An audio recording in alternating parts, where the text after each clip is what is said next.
Jonás capítulo 1, primeros 6 versículos los leo. Vino palabra de Jehová a Jonás, hijo de Amitai, diciendo: Levántate y ve a Nínive, aquella gran ciudad, y pregona contra ella, porque ha subido su maldad delante de mí.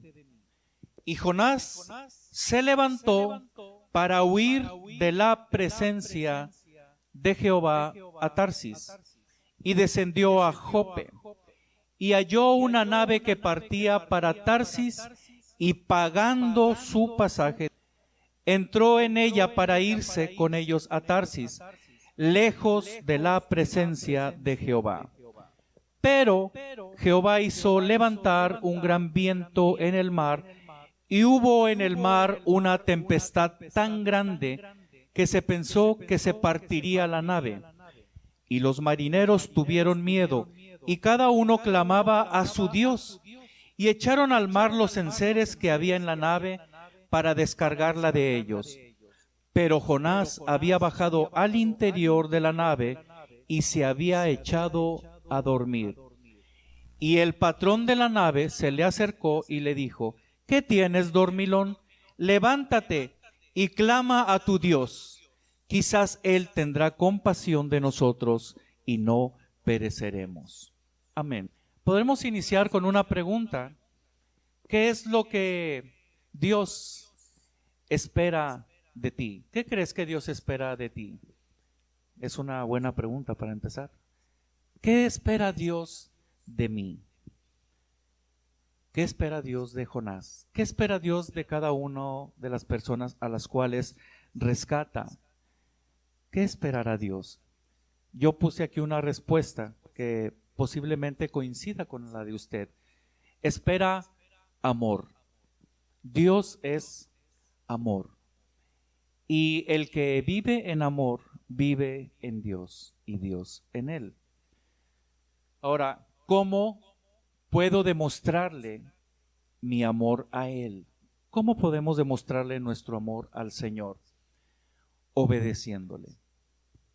Hoy estudiaremos una conducta inusual de este profeta. Un profeta atípico, es decir, un profeta que se le dice una cosa y hace lo contrario. Se le dice que vaya para un lugar y va al lado extremo. Un profeta que se molesta, un profeta con una conducta así, atípica, con una conducta inusual. Pero yo pienso que si él hubiera obedecido desde el principio, quizás hubiéramos tenido otros principios para poderlos estudiar, pero no lo hizo y se enfrentó a toda una odisea. Y en toda esa odisea, el Dios de misericordia y de amor nos puede también entregar una enseñanza para que tú y yo podamos adoptar conductas usuales para Dios. Es decir, no desobedecer, sino conductas que vayan a desencadenar en una bendición inmediata. Obtendremos lineamientos que nos conducirán a evitar consecuencias negativas, como fue el caso de él. Todo inicia, y bueno, dicho sea de paso, no voy a abundar tanto en lo que usted y yo ya sabemos, hasta los coros que hay de los niños de Jonás no le hizo caso a la palabra de Dios. Bueno, todos esos, ¿verdad? Ya usted se lo sabe de supermemoria, y ha escuchado tanto, ha visto tanto en las proyecciones, caricaturas, etcétera, que bueno, no vamos a redundar en ello. Lo que sí queremos hacer es decir que todo inicia con la orden implícita en la palabra de Jehová. Porque dice el primer versículo: vino palabra de Jehová. Y ahí empieza la orden, en la palabra del Señor. Si tú y yo queremos demostrarle el amor verdaderamente a nuestro Dios por medio de la obediencia, no puede estar separada de la palabra de Dios. Repito, todo inicia de forma implícita, está en la palabra de Dios. ¿Cuántos dicen amén? Muy bien, amados. Quiero hacer mi transición con este comentario. a la luz de la voluntad de Dios expresada en su palabra, respondamos 3 preguntas. Número 1, ¿cuáles son los argumentos para desobedecer? ¿Nunca se ha puesto a pensar en ello? ¿Cuáles son los argumentos que yo pongo para desobedecer? Porque cuando desobedecemos, siempre tenemos un argumento. Si nosotros desobedecemos a nuestras autoridades civiles, es porque tenemos un argumento. Si desobedecemos a nuestros padres, es porque tenemos un argumento. Si desobedecemos a Dios, es porque tenemos argumentos. Y aquí puedo extraer algunos que posiblemente estuvieron en el pensamiento o en la mente de Jonás. La mentalidad que solo piensa en el plano de la misericordia. Porque en el versículo número 2 del capítulo 4, Jonás ora así: ahora, oh Jehová, ¿no es esto lo que yo decía estando aún en mi tierra? Por eso me apresuré a huir a Tarsis, porque sabía yo que tú eres Dios clemente y piadoso, tardo en enojarte y de grande misericordia, y que te arrepientes del mal. Hay personas que solamente piensan en el plano de la misericordia y están constantemente desobedeciendo a Dios. Al cabo que Dios me perdona, al cabo que Dios es un Dios de amor, al cabo que la misericordia de Dios es abundante. No sé si me estoy dando a entender, amados. En el plano de la misericordia, usar la misericordia y bondad de Dios en separación de su justicia es una de las formas erróneas más usuales para desobedecer. Hay una mentalidad superior que es aquella que piensa en el plano de la obediencia. Es decir, está el plano de la misericordia en donde algunas personas o muchas personas viven haciendo constantemente, desobedeciendo al Señor, lo que no agrada al Señor, al cabo que Dios es misericordia, al cabo que Dios es bueno, al cabo que Dios no va a condenarme, etcétera, etcétera. Ese es un plano, pero el plano de la bendición se encuentra en el llamado plano de la obediencia. Dios bendice la obediencia en sus hijos. ¿Cuántos lo creen? Entonces, ¿por qué a veces nos pasan situaciones, odiseas, etcétera? Porque a lo mejor estamos viviendo nosotros solo en el plano de la misericordia y no estamos buscando vivir en el plano de la obediencia. En el plano de la obediencia se activan las convicciones de las personas por encima de las emociones. Entonces, es importante que nosotros entendamos la mentalidad superior de vivir en el plano de la obediencia. Sienta o no lo sienta, lo haré porque son mis convicciones. Sienta o no lo sienta, aunque no sea algo emotivo, yo actuaré en el plano de la obediencia a la palabra de Dios. Amén. Otro de los argumentos que encuentro aquí en esta palabra es considerar en la práctica nuestra opinión por encima de la de Dios. ¿Cómo ven? Él consideró su opinión por encima de la de Dios. No lo merecían. Para él, ellos, los ninivitas, no merecían la misericordia de Dios. ¿Por qué cree que se fue al lado contrario? Porque consideró sus opiniones por encima de las opiniones de Dios. Y en su palabra está su opinión, están los ideales del Señor, está la misma, su palabra. Hay quienes no obedecen por escuchar más las opiniones de ellos o de otros que las de la Biblia. Amén. Repito, hay quienes desobedecen constantemente porque están más atentos a la opinión de otros o incluso de ellos mismos por encima de lo que la Biblia registra. Y eso nos conduce a la desobediencia. Es más, huyen de los temas en donde están fallando en su fidelidad. Si hay una conversación entre hermanos sobre un tema en donde la persona esté fallando en su fidelidad, trata de no estar ahí. Trata de no acercarse a ese tipo de temática por la razón que ya hemos comentado. La obediencia a Dios en realidad no es un tema, por ejemplo, de bienes materiales. No es un tema ni siquiera de finanzas ni de fuerzas.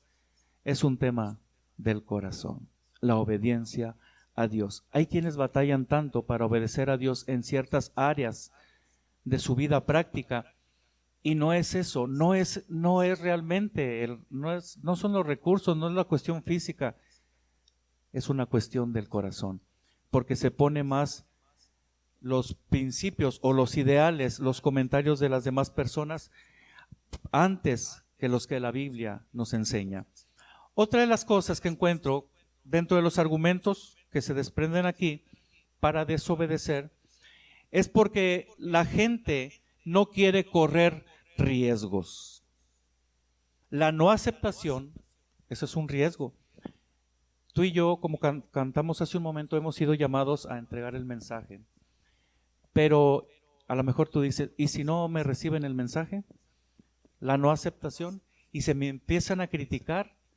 Antes a nosotros nos decían aleluyas. ¿Recuerda? Bueno, ahora como está abierto y mucha gente se dice ser cristiana, bueno, ya se ha diluido un poco la crítica en ese sentido, pero antes hay personas que trataban de resguardarse, de no externar su fe precisamente por la no aceptación, también por el miedo a la censura, porque como profeta, imagínese ir a pregonar en contra, porque no dice, ve y pregónales de mi amor, no dice, ve y pregona en contra de la ciudad, es muy diferente. Y ellos corrían también cierto riesgo o muy alto riesgo, no solamente el miedo a la censura, sino la hostilidad hacia la palabra por pregonar en contra de ellos. Para obedecer a Dios se necesita valentía, como lo hemos externado hace poco en una de nuestras prédicas, creo que fue el miércoles, cuando hablamos de Débora. Se necesita valentía para obedecer a Dios, pero hay quienes prefieren no correr esos riesgos y son unos argumentos para desobedecer. A la luz de la voluntad de Dios expresada en su palabra, respondamos la siguiente pregunta. Número 2.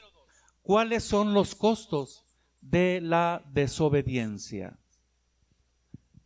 Bueno, yo aquí apunté por lo menos 5 costos de la desobediencia. Número 1, es materialmente más costoso. Desobedecer es más caro, es más costoso.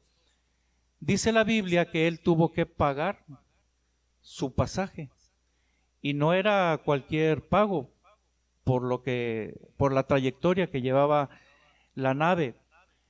No solamente es más costoso, sino que provoca problemas de vida.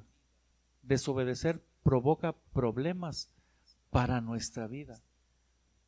Y al generar problemas para nuestra vida, genera factores también que tienen que ver con nuestra salud y se va yendo el efecto dominó. También afecta a quienes acompañamos, porque a veces dicen, no, ¿qué tiene que a mí me pase esto? Pero que no le pase a mis hijos, que no le pase a quienes están cerca de mí. Pero desobedecer a Dios siempre tendrá un impacto también a aquellos que nos están acompañando. En el caso de los marineros que iban ahí, tuvieron que aventar maletas y maletas para disminuir la carga del barco, porque tenían miedo. Estaban ellos, dicen algunas versiones, rezando cada quien a su Dios. Estaban orando a sus diferentes dioses. Ellos no eran creyentes en el Dios verdadero todavía. Y estaban muy asustados. El jefe, el patrón también estaba muy asustado. Estaba siendo afectado la vida de ellos. Yo había comentado que posiblemente alguno de ellos vio la fotografía cuando salió hacia el mar de su esposa y atrás de la fotografía, ¿sabes qué? La prueba dice que estoy embarazada. Pero al ver la tempestad, al ver todo esto que estaba sucediendo, bueno, pues a lo mejor no voy a alcanzar a conocer a mi hijo. Digo, por poner un algo así como medio peliculesco, como la prédica que nos entregaron, ¿verdad?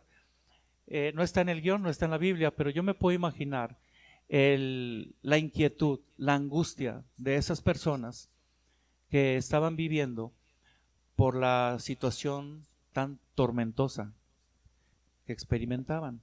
Afecta a quienes acompañamos. ¿Cuáles son los costos de la desobediencia? Eres insensible. Duermes en lugar de ayudar. ¿Qué es lo que estaba pasando ahí? Él estaba durmiendo. En lugar de estar colaborando, Dios guarde nuestro corazón. Que el creyente no esté dormido. En lugar de estar ayudando. Que nosotros podamos colaborar. Hay personas que están en angustia. Hay personas que están sin esperanza. Hay personas que están viviendo momentos muy difíciles, tormentas de vida. Y qué triste sería que nosotros estuviéramos durmiendo. Dios guarde nuestro corazón. Y no quisiera mencionar la siguiente, pero pues aquí la traigo. Eres peor, cuando desobedeces a Dios, eres peor que alguien que no conoce a Dios. Porque cuando se dan cuenta que cuando Jonás les revela a ellos que es por causa de él, que el Dios de él es el que ha permitido todo esto, porque la Biblia dice que fue Jehová quien levantó esta tormenta. A veces decimos, es que el diablo, es que el enemigo, es nuestra desobediencia en algunas ocasiones. Dice la Biblia que se levanta la tormenta, ellos tratan de hacer todo lo que está de su parte, y cuando Jonás les revela a ellos, dice, bueno, bien fácil, aviéntenme. Yo hasta ahorita me sigo preguntando, ¿por qué les dijo, aviéntenme? ¿Por qué no se aventó él? Pues sí, ¿no? O sea, un clavado, salte de la nave y vete ahí pues no sé, proa, no me acuerdo, vete y aviéntate. Pero no, le dice, láncenme, aviéntenme. ¿Tú qué hubieras hecho en el caso de ellos? En el caso de los marineros. Si sabes que una vez aventando a Jonás se detiene la tormenta y vas a poder ver y saludar a tu familia, ¿qué hubieras hecho tú? Miren, es lo que les digo, aventarlo. Pero ¿sabes qué hicieron ellos? Ellos no lo hicieron así. Siguieron trabajando. Por eso yo digo, qué amor, qué enseñanza nos da Dios en estas personas. Dice la Biblia que ellos siguieron trabajando, no aventaron a Jonás inmediatamente, continuaron trabajando, y cuando no pudieron más, fue entonces cuando lo hicieron. Por eso yo digo que cuando desobedecemos a Dios, somos peores que las personas que no conocen a Dios. Y esto es un costo muy alto de la desobediencia. Ahora yo quisiera dejar en claro, este tipo de temáticas son importantes para nuestras vidas porque exigen esfuerzo. Claro, van por encima de las emociones. Hay gente que quiere solamente temáticas emocionales, pero estos temas exigen lo que exige la palabra de Dios, siempre una decisión, la decisión de obedecer a Dios. A la luz de la voluntad de Dios expresada en su palabra, respondamos la tercera pregunta. ¿Cuál es la fórmula para obedecer? Y aquí está en la palabra bien sencilla. La fórmula la da Dios y es clara, no es complicada. A veces nosotros los que enseñamos la palabra como que hacemos complicadas las cosas, pero realmente obedecer a Dios no es complicado. Sencillamente se obedece. Lo que dice aquí, lo haces. No hay complicación alguna. Dios no complica su palabra para que ésta sea obedecida. Dice, levántate y ve a Nínive. ¿Así? Bien fácil. Levántate, ve a Nínive y pregona en contra de ella. Yo pregunto, ¿hay alguna complicación teológica en esto? ¿Hay alguna complicación que no se pueda entender? ¿Verdad que no? Porque la palabra de Dios es clara, La fórmula la da Él, no es complicada. B, es sencillamente lo que hay que hacer, actuar. Amén. B, un verbo muy pequeñito, pero como el it en el Nuevo Testamento, pero se necesita amor a Dios para demostrárselo en un acto de hacerlo. Amén. B, pero no se va a poder ir, porque dice, es porque está una palabra antes de B. Dice, levántate y ve. Si la persona no se levanta, no puede ir. Antes de ir es levantarse. Inequívocamente. Posiblemente, si no estás actuando en obediencia, es porque no te has levantado como creyente. Sigues estando en la misma situación, y eso, en esa situación pasiva, esperando que las condiciones se den, y no, debes de levantarte en el nombre poderoso del Señor Jesús. Y después de que te levantes como persona, como creyente, que dejemos a un lado el victimismo, el ser víctimas de las circunstancias, de los comentarios, etcétera, etcétera, y levantarte en el nombre del Señor Jesús, porque Dios cree en ti, porque tú debes también de creer en ti, debes levantarte y también debes de actuar inmediatamente. Levantarse y asociarlo con ir. ¿Cuántos dicen amén? Yo te invito a estar de pie, por favor. Jonás pudo evitar viajar en el vientre del gran pez y evitarle problemas a los demás, si tan solo hubiera puesto la opinión de Dios por encima de la suya. Si tan solo hubiera puesto la opinión de Dios por encima de sus ideales, si tan solo hubiera obedecido. Hay un clamor social. La nave de la sociedad parece ser que se está partiendo en una turbulencia como nunca. Y yo a veces me pongo a preguntar, ¿será la culpa de ellos que la tierra esté así, que esté sufriendo como nunca? ¿O será culpa de la falta de humillación y de obediencia del pueblo de Dios? La gente está gritando, está lanzando las maletas del navío. Dios guarde nuestro corazón, que podamos estar despiertos y que no durmamos al clamor de ellos. Cuando la tempestad dejó de ser, ellos adoraron al Dios que vive por los siglos. Y hubo un alcance maravilloso. Jonás tuvo que obedecer. Ese gran pez fue y lo lanzó hasta el lugar donde Dios quería que él predicara. Pero ¿por qué esperar a todos esos procesos tan dolorosos cuando podemos obedecer a Él? Hoy es tiempo de incrementar nuestro amor, porque esa es la clave. Tú no puedes obedecer en tu carne. Tú no puedes obedecer a menos que tengas una mente espiritual, una persona que se llena del amor de Dios. Cuando tú te llenas del amor de Cristo, entonces puedes obedecer.